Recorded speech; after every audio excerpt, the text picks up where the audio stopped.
Okay, let's start. So we're going to be doing 6.2 today. We're going to talk about some more about exponential functions and how to do calculus with them. But before that, let's just do some more facts.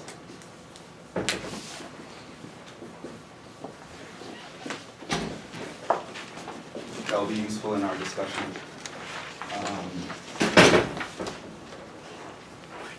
One I'll call a lemma.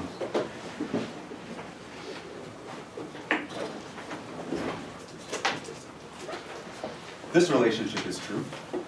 Log to the base a of b is actually 1 over log to the base b of a. Of course, as long as your a is not equal to 1, a is greater than 0 in our usual assumptions. Okay. Of course, a cannot be 1 because log of 1 is 0 and we can't divide it. Also, taking a logarithm with base 1 is actually pretty much pointless, because what would that mean, right? If you have a log base 1 of x equals c, that just means 1 to the c equals x.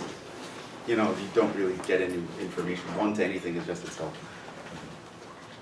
So you wouldn't really take a log to base 1 anyway, but it turns out you can actually switch the base and the number, and it just inverts the logarithm. So let's say y. Let's actually just derive this. Set log to the base a of b equals c. This means, how can I rewrite this without the logarithm?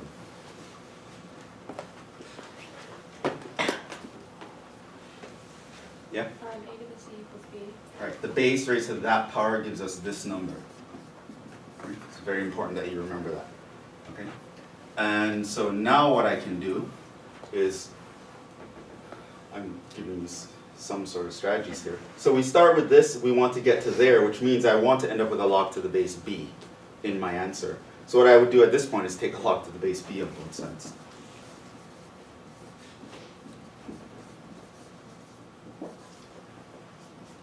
Right? So this is by rule 1 of the logarithms, by the definition. Now what can I do here? Yeah? You can bring c to the front. C can come down to the front. That's another log rule. What's log to the base b of b? 1. 1, right? You need to raise b to the first power in order to get b to the first power. And now what I can do is I can just divide both sides by that guy.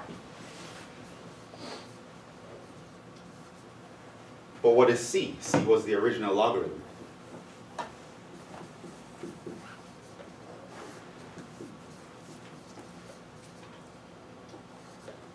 And so we end up with this fact being true. Another important fact, and this is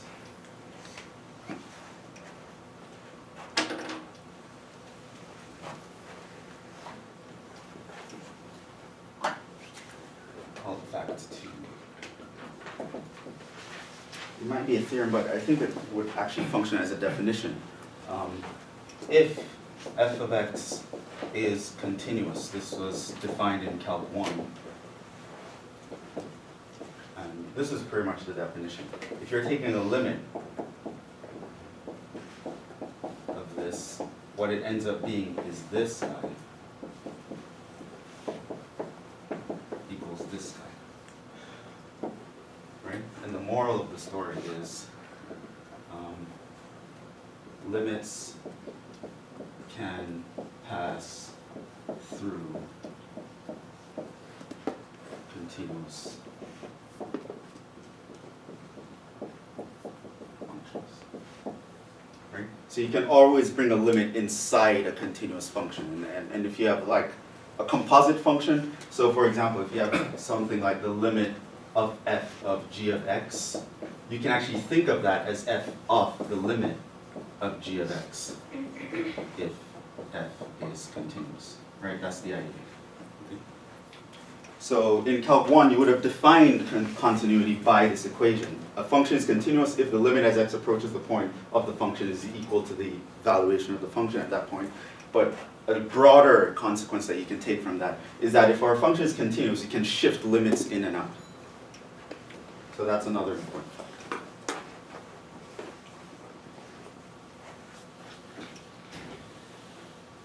fact like that would also be very important in, say, advanced calculus,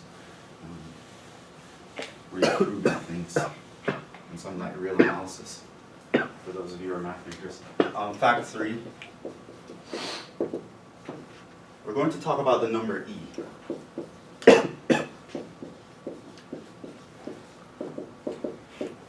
It's called Euler's number.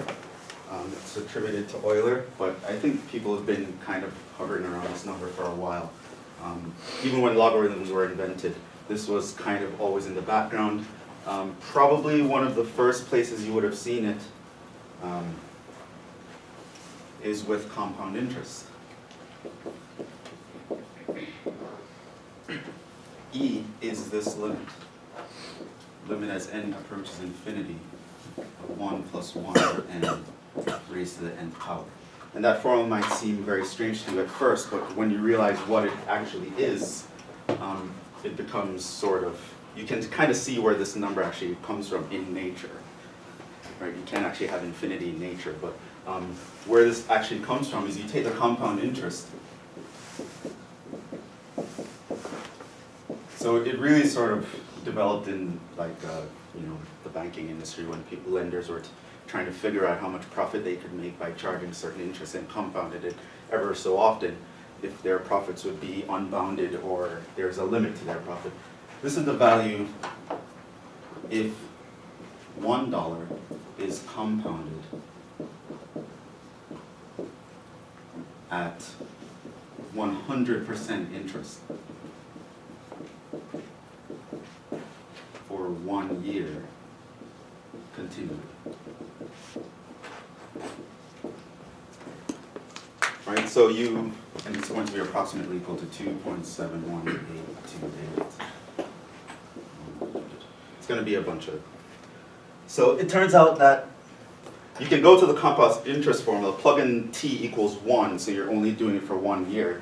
But then you're taking n is the number of times you're compounding, 1 represents the percentage that you're compounding, so 1 represents 100%. And n is the number of times you compound it. So if you compound it twice per year, you apply the interest, you get a certain value. Or do it 4 times per year, and you keep increasing the number of times you compound per year, it turns out that it will not go off to infinity, it actually settles at a number, okay? And this is called the number e. It's attributed to Euler because, without calculators and supercomputers and all that, he managed to actually derive its decimal expansion to like 20-something decimal places, and I think it's the first time that was ever done. So yeah, you take $1 in a bank, put it in a bank, charging 100% interest, and they'll add this interest at a smaller amount of time than anyone can imagine. At the end of 1 year, you'll have $2.72. And that's kind of where the number e comes from. This is also the same, by the way. By doing a change of variable, you can think of this as the limit as n approaches 0 of 1 plus n to the 1 over n.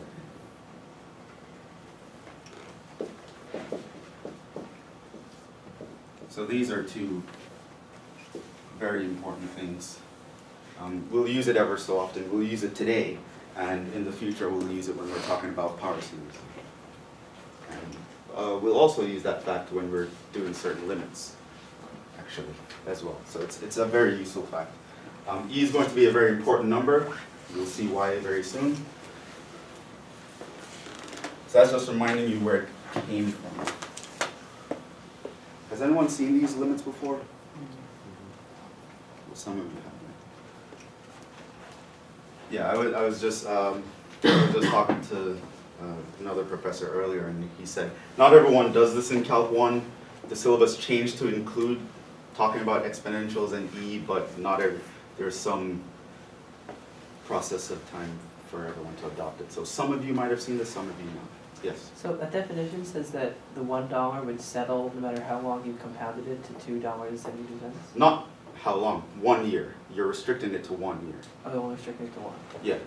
So at the end of 1 year, how much would you get if you apply that interest at an infinitesimal amount of time? Okay. Right, so you can compound it semi-annually, twice a year, or 4 times a year, or every day. Let's say you had a credit card that was charging you interest every day. So n would be 365. Right? Oh, and and if it ends infinity, it's every second. So it's like, year. if it's like every second, that's not quite infinite, but it's a lot of times. But the idea is the bigger you make n, the more you compound it, like every half a second, every quarter of a second, every 1/1,000,000th of a second. If you keep making how many times you compound it, essentially grow without bound, your interest actually, your total account balance actually would not go off to infinity. It will actually settle. Okay.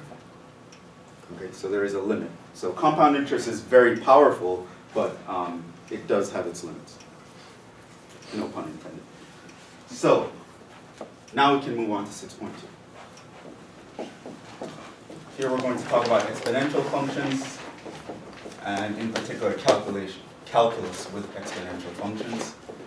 Last time I reminded you about some properties of exponential functions, so you need to remember the laws of exponents. You need to remember what the graphs look like and all the limits that you can tell from the graph. Okay? So you need to recall all of that. But now let's actually jump to the calculus.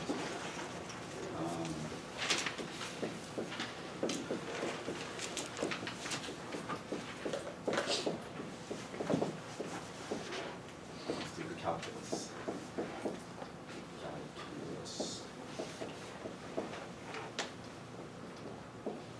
How do we differentiate and integrate exponential functions? By the way, just to make sure we're all on the same page, definition, an exponential function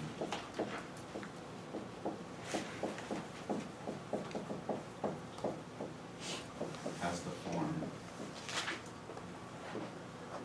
y equals a to the x, where a is a constant. Usually it's greater than 0, right? And I'm thinking of this as a function of x. Let me make that explicit.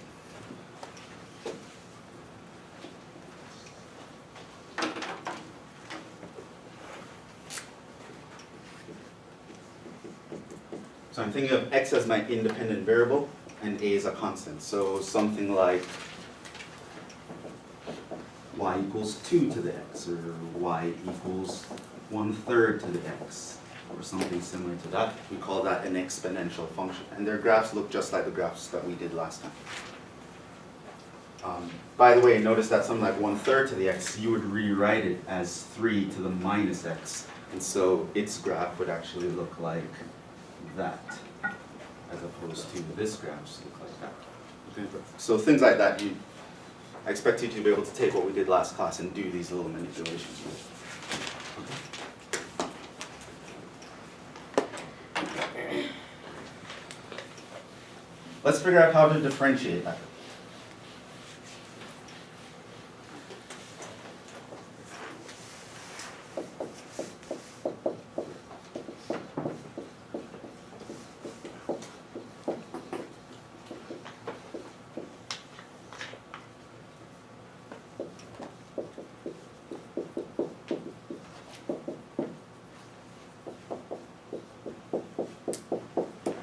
How do you differentiate a function? What's the definition of the derivative?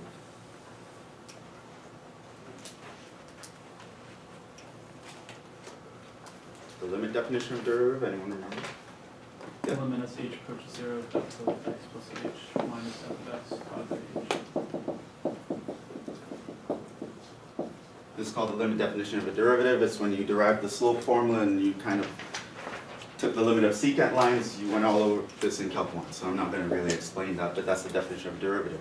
So if you want to find the derivative of some function that you don't already know a formula for, you go back to the basics. You go back to the definition and try to figure it out. So here we're actually going to plug that f in. So this is going to be a to the x plus h minus a to the x over h.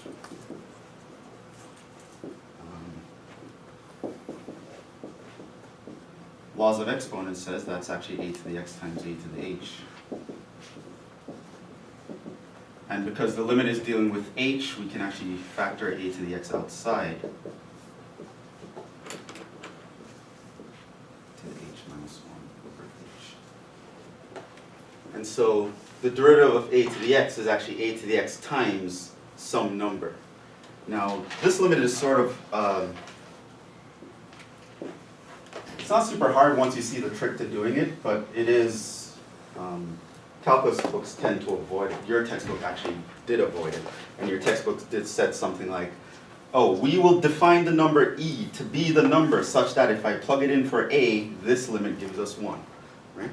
And that might have seemed strange to you, but I'll make some comments about that later. But we're actually going to do this limit directly, just so you can see another approach. If you want to see your textbook's approach, you can read the textbook. So here's how I'm going to approach this limit.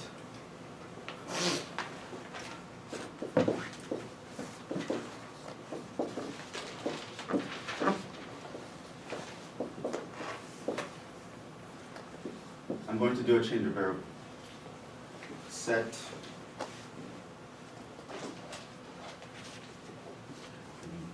at the risk of confusing the n with h, I'm going to set n equals a to the h minus 1.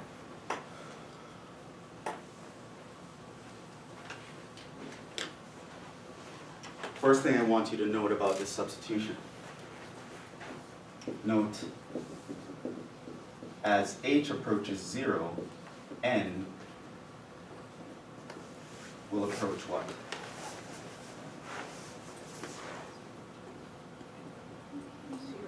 It also approaches 0, okay?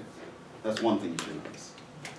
And here's what I'm going to do. I'm going to solve this for h, because I want to swap things out. I'm kind of doing a substitution. So I'm dividing by an h here, so let's actually find what an h is here. How would I actually solve this equation for h?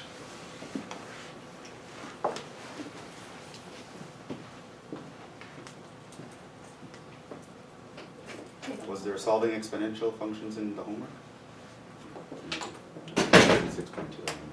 Yeah, but what do you do? What ideas? Take the long over. Take the what? Move the 1 over, then take the log of. Add 1 to both sides, a to the h. Then I would take a log of both sides, because that's how we get the exponential term. So what base would you use? Log is h or a? This is an n, this is h. What base would you use for the log? So I'm going to take a log of both sides. What base would you put on it? Yeah. A. Let's put a, right? Why? Because we have a rule that says that's going to cancel, and it's actually just going to leave us with the h. So this means that my h becomes log to the base a of n plus 1. This means that if I look at this limit as h approaches 0, of a to the h minus 1 all over h, this is equal to, let's actually start swapping things out now. I'm going to, instead of a to the h minus 1, I'm going to write that as n. And instead of h, I can write that as log to the base a of n plus 1. I meant to write that in red, but let's forget it. And now I have a new variable n, so I'm going to want to write my limit in terms of n. As h goes to 0, my n also goes to 0, so that's going to be the new limit. And you might think that doesn't make things any easier, but it actually does. Here's what I'm going to do. I am going to put my n in the denominator. Can we do that? Because we're dividing by 0. No, my n is approaching 0. I don't require it to actually be 0. So I can put it in the denominator as 1 over n.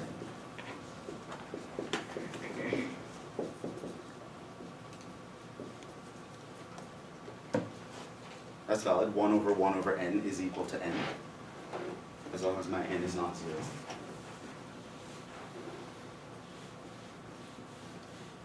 Any ideas as what to do from there?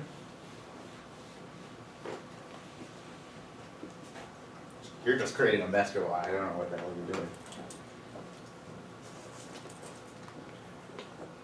I have something multiplying a log.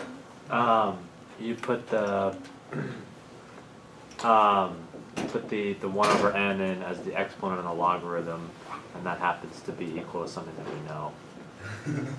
Something that we know. Okay, so I do that. Any ideas what to do now? Yeah?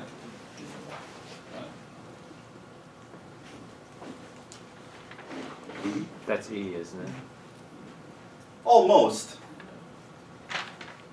But you can kind of see it here, right? The 1 plus n to the 1 over n. But E is not 1 plus n to the 1 over n. It's actually the limit. But log is a continuous function. And what do we know about continuous functions? We can put limits inside of them. So this is actually 1 over log to the base a of limit as n approaches 0 of n plus 1 to the 1 over n. Since log is continuous. Which is why I told you the fact at the beginning of the class. Yeah? How come you put 1 over n as the exponent? We have a rule. N log x is log of x to the n. There's a rule. We did that last class.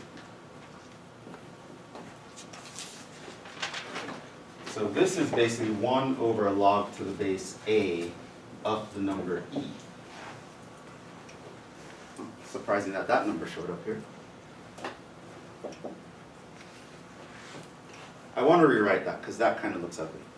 How can I rewrite that expression?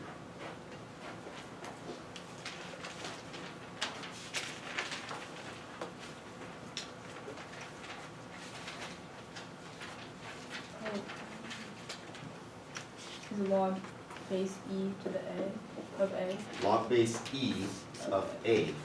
That's by a dilemma that I gave you at the beginning of the class.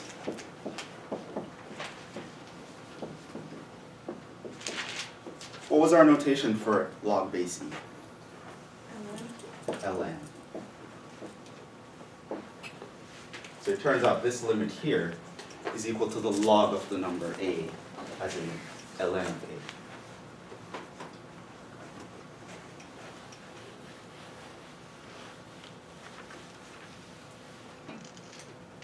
This means the derivative of a to the x is a to the x times ln a.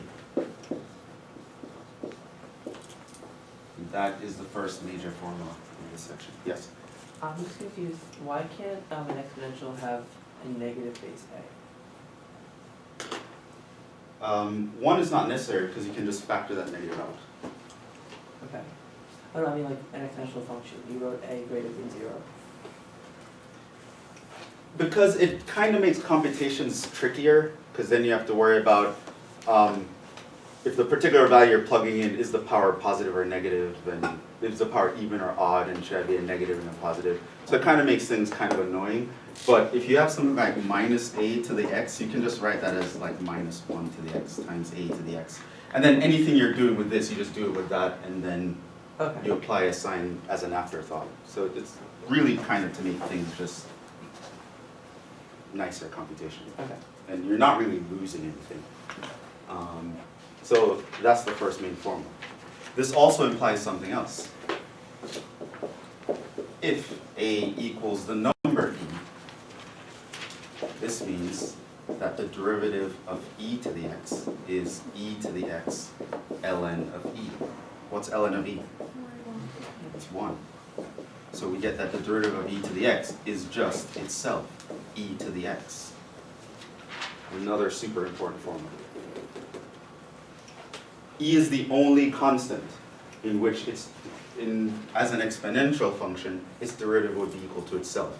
Every other guy, you'd have to multiply by ln of some number. So E is unique in this regard. In terms of exponential functions, it is super easy to find its derivative because you literally do nothing. Which is one of the reasons why this number is super important in calculus. It simplifies things when you're dealing with exponential functions. And a lot of times we're dealing with exponential functions, we'd like to do things in terms of base e. Kind of similar to how if a computer scientist wants to do something, he'll convert all the math to base 2 at the machine language level. So you only have 1s and 0s. So a lot of times in calculus, we're going to be working with exponential functions. E is the guy we're going to want to be working with, because he's the guy where we don't have to be multiplying by this constant and worry about dragging this constant along with us.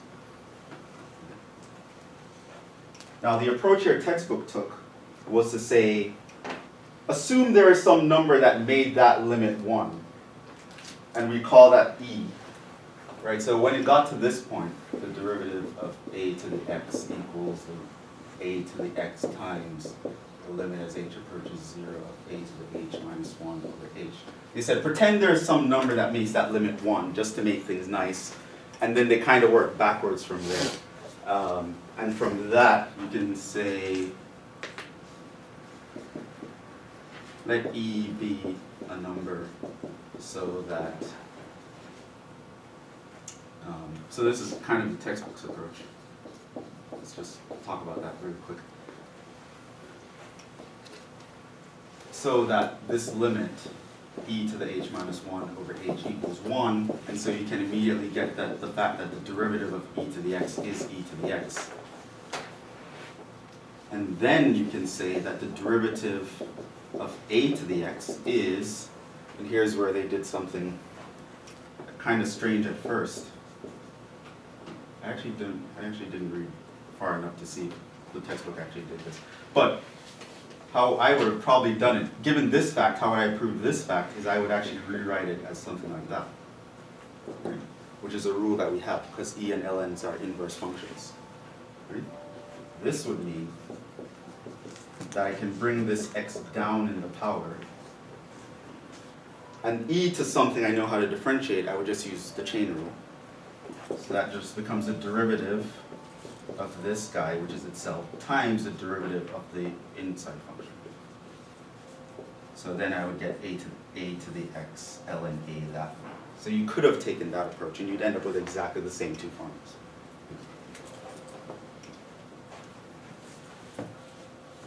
An approach like this might seem strange to you because they're just like, let's pretend there's a number that does this out of the blue. Like, why would you expect that?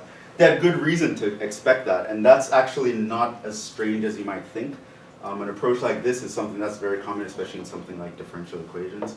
But in general, math can be messy. When you're doing math research and you're pushing the edge of a frontier, and you don't really know what the next step is because no one's ever done it before, sometimes you kind of just launch a prayer. Let's pretend there's an answer that does something nice. And then you kind of work backwards from that and realize, oh, that actually gave us a lot of insight. And you can use that guess to figure out a whole bunch of other stuff, and then you prove afterwards that, oh, this is all mathematically consistent with all the rules I had before, so it's good. Okay? So I thought it was good for you to see two different approaches, a direct approach to getting this guy and then using this as a special case, and another kind of approach that shows up every so often, where someone just guesses, let's hope that there's a number that does this, what would that mean? You know, and then you can actually work backwards and say, yeah. Right? So I have these two important functions, formulas. I also want you to know that by the chain rule, we can sort of improve on these formulas. We can say that the derivative of e to the u, where u is some function of x, is just the derivative of the power times the original function. Okay? That's by applying the chain rule. Also, we can say the derivative of a to the u is equal to u prime a to the u ln a by applying the chain rule to the first one. If you're going to memorize formulas, I'd rather you memorize these. They apply to a much broader context. You can know these as well, but it's nicer to memorize the general formulas.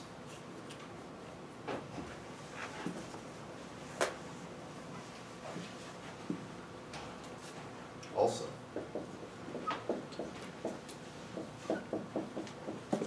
FDC is the fundamental theorem, yes. Sorry, can you explain one more time why derivative of a to the x is a to the x times the limit as h approaches 0? Oh, I had that over here. It's when we plugged it into the limit definition. If we plugged in that's what we got. limit as h approaches 0, f of x plus h minus The index is the factor. this simplified into that. Okay. And there were two approaches. You could calculate this limit directly as I did. Or you can just say, pretend there's a number e that makes it 1, and then derive things that way. There are Okay. two separate approaches to deriving these formulas. Okay. FTC is the fundamental theorem of calculus. That's kind of the guy that says derivatives and integrals are sort of inverse operations of each other. This gives us the fact that the integral of e to the x with respect to x is, if you differentiate e to the x, you get e to the x. So if you integrate e to the x, what do you get? Yeah. E to the x. Almost, plus a constant, just in case there was a constant there that when you differentiated, it died. So that's a nice formula as well.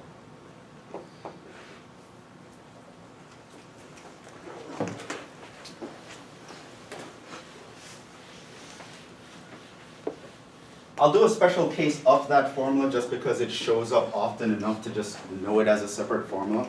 But technically speaking, you don't need to do it, but it will save you some writing.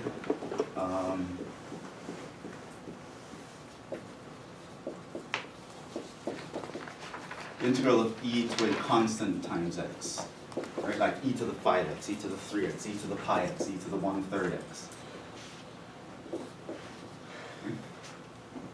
It turns out here you can just do a substitution. Set u is equal to kx. Of course here k is not going to be 0.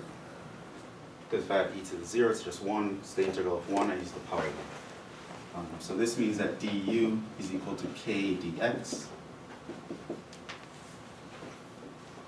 This means 1 over k du is equal to dx. This means this integral would become e to the u times 1 over k du, which is just 1 over k integral of e to the u du. This guy, by that rule, is just e to the u. And so this is 1 over k e to the kx plus c. So the integral of e to a constant times x is going to be 1 over the constant e to the constant times x plus c, if your constant is not 0.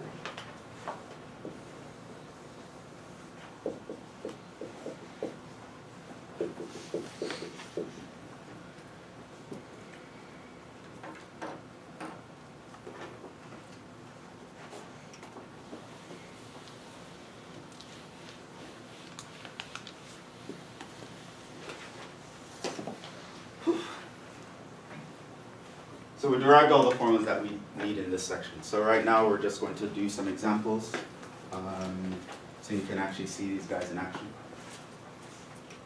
We end at 11:15 or 11:20? 12:20.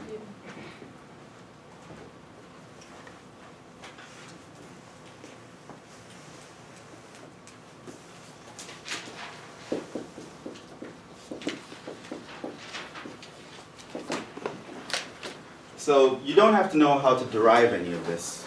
I mean, it's not that kind of class. I just thought it was important for you guys to see how some things were developed and talk a little bit about how new math theorems get created. Because for those of you who are math majors, you will be doing that sort of thing with a lot more complicated issues, but it was nice. At the end of the day, what I do want to remember are the things I put in boxes. Right? So that's kind of what you need to know. Know that the derivative of e to anything is the derivative of the thing times the original function. Right? You don't have to know why that's the case, you just know that that's the case. In Calc 2, I'm not going to ask you really to prove anything, just to use facts that we already derived. Okay, so let's do some examples.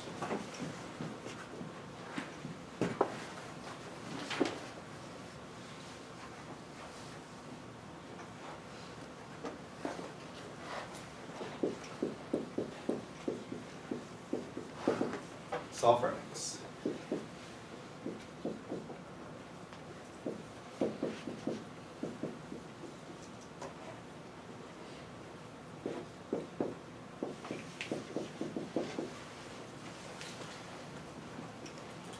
Just want to make sure you guys can get the algebra down. Every so often you'll need to actually solve exponential equations. So I want to make sure you can think about these the right way. If you wanted to solve that for x, what would you do? take the natural log of both sides. Right, we're going to do the kind of the same thing that we needed to do to find the limit when we wanted to solve for h. We take the log of both sides, and the nicest log to take of an equation is the log to the same base as the exponential. So I will take ln of both sides.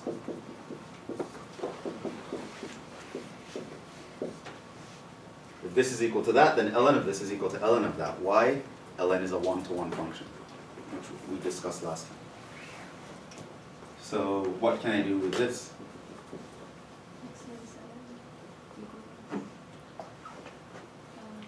There are a couple of things we can think of. Take this power, bring it down in front by one rule, and then ln of e is 1. We can also remember the log rule, I don't remember if it was 8 or 9, where log to the base a of a to the something is just a thing. In either case, you'll get x minus 7.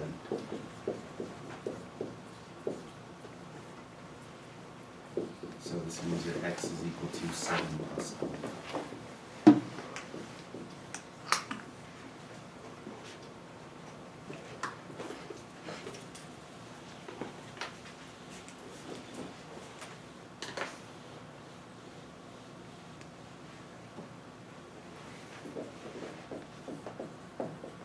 If ln x equals 12, what is x? Right, you can either do directly by rule 1, or you can think of it as plugging each of these powers into the exponential. And their outputs have to be the same because exponentials are 1-to-1. So this means e to the ln would just give us x, and this will be e to the 12. Those aren't so bad.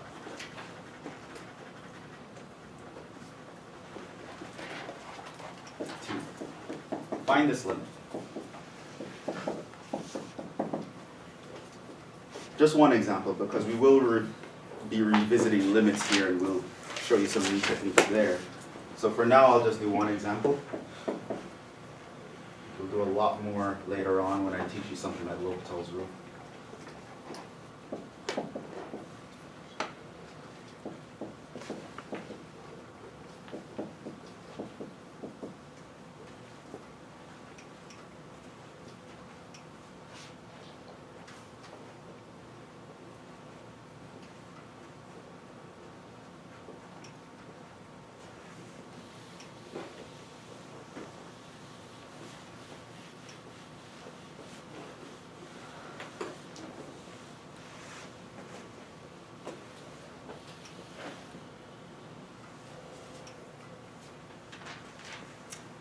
Ideas. What would you do here? You can, since the highest degree is the same for the numerator and the denominator, you can just take the ratio, the coefficients of 1/2. Okay. Why would you ignore this? Because it's not the highest degree.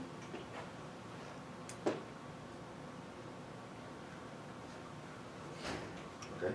And what if it was that? Then you can't do that. Okay, so I want you to be a little bit more careful.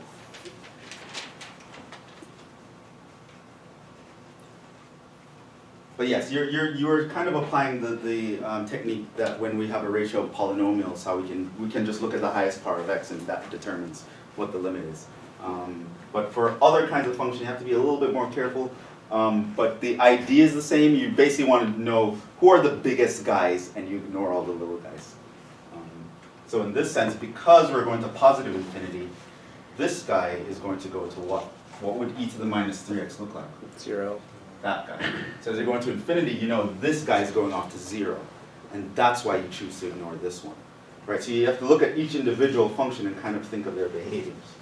Okay, so e to the minus 3x would actually go off to 0, and that's why you would choose to actually ignore this guy, because you know that guy is not going to be a contributing factor.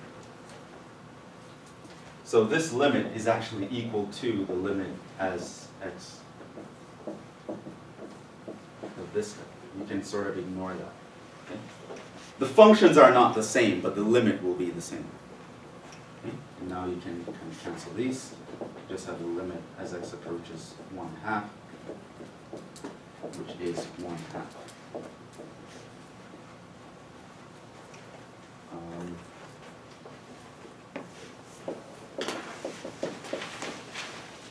And that's completely fine. There's an alternative for people who like to do things the long way.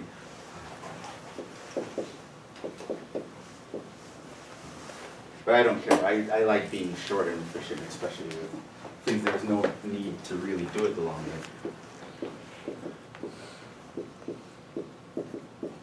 But the other option was having identified the biggest guy. And this is how you actually derive that rule when you're doing ratios of polynomials. Once you identify the biggest guy, you divide the top and bottom by the biggest guy in the denominator. So we can actually divide the top and bottom by e to the 3x. So I divide this by e to the 3x, divide that by e to the 3x, divide that by e to the 3x. And you would obtain the limit of 1 over 2 because those cancel. What is e to the minus 3x divided by e to the 3x? E to the negative 6x. E to the minus 6x. And now you can notice that this guy goes to 0 for the same reason as that. His graph would look like that. And so then the answer is no. But it's perfectly fine to notice that, hey, these are the biggest guys, that guy doesn't matter, just ignore him, and you'll get to the answer there. You get full credit as far as I'm concerned.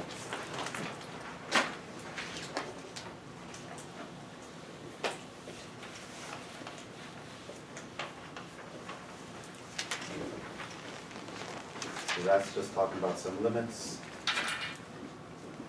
Let's actually do some derivatives.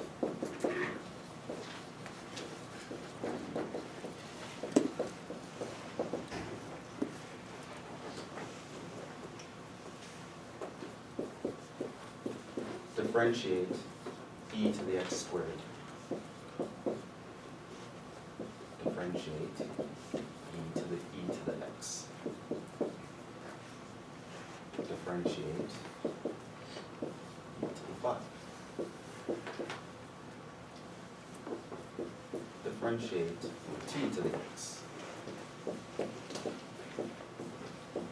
Differentiate 5 to the x cubed.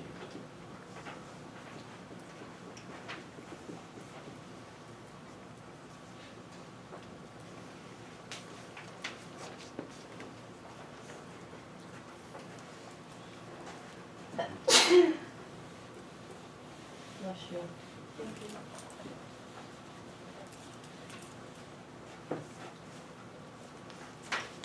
I won't get to all of these, but I just want to write down the problems that I intend on doing.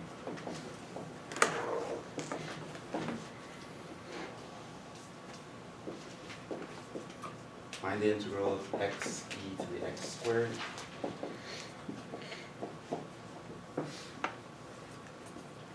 Find the integral of e to the radical x divided by radical x. Find the integral of 3 to the x.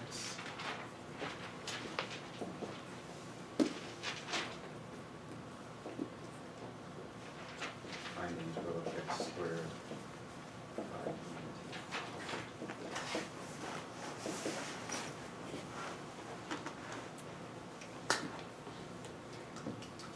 Now this one isn't bad, but we'll probably, well, these two, you have to kind of be careful how you do those, and I can give you a general rule when we actually get to them. So technically this will be the last example in this section, but we're not going to get to it in the next 4 minutes. So while I won't finish the section today, I'll definitely finish it on Tuesday, which means the homework for this section is going to be due on Wednesday. But if you feel confident enough, you can just do it ahead of time, because so you have time between Tuesday and Wednesday to hand it in. But I won't make the homework for this section be next month. Let's actually get through some of these though.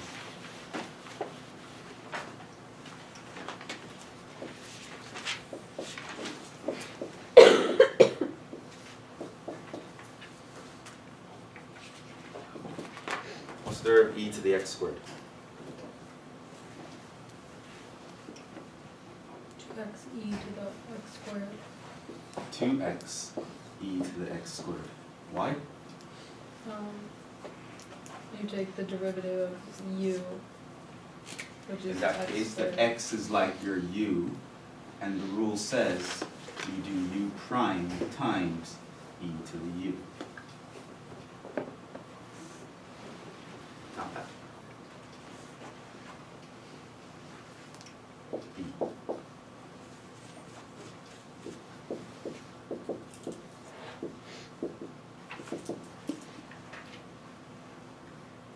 What's the E to the x times p.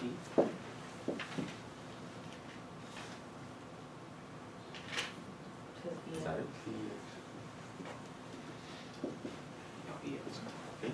So you take the derivative of the power times the original function. Okay. So you could even write this if you want as e to the x plus x by applying the laws of exponents. So again, in this case, the power in the e, that's like your u. So you're going to take u prime. We know the derivative of e to the x is itself times the original function, which is e to u. Alright, so differentiating e's is not that bad. Take the derivative of the power, multiply by the original function.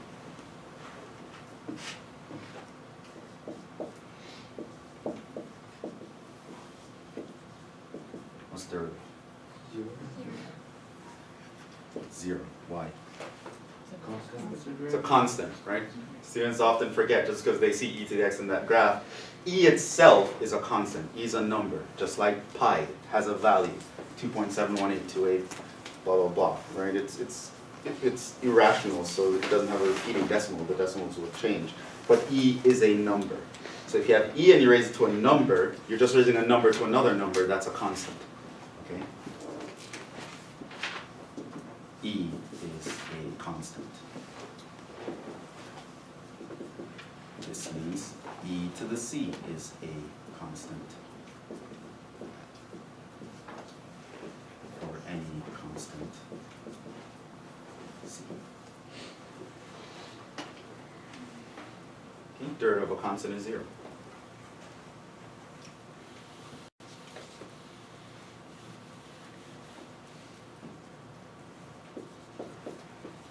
Differentiate 2 raised to the x.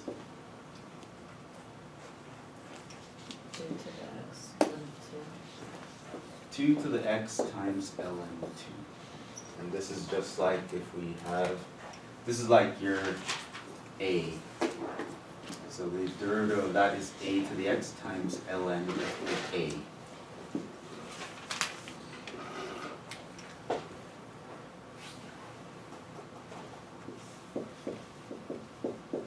What's the derivative of x squared?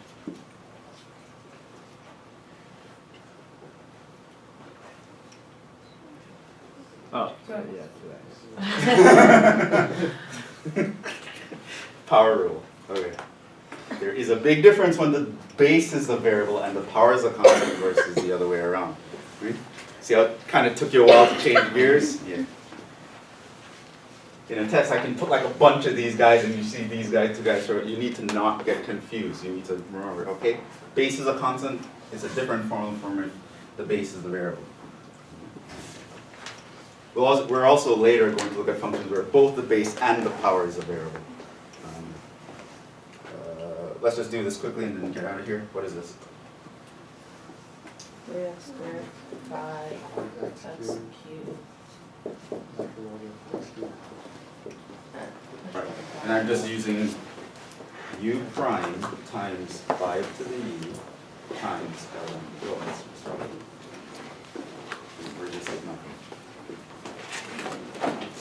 So we'll stop there. Next time we'll look at derivatives and then we'll go over logarithms, calculus for logarithms, and then the homework for that will be due on Wednesday.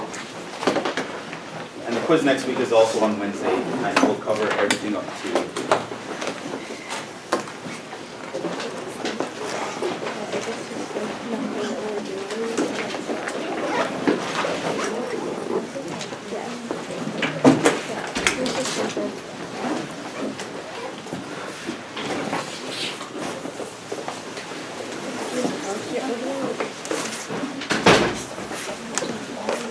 Yes.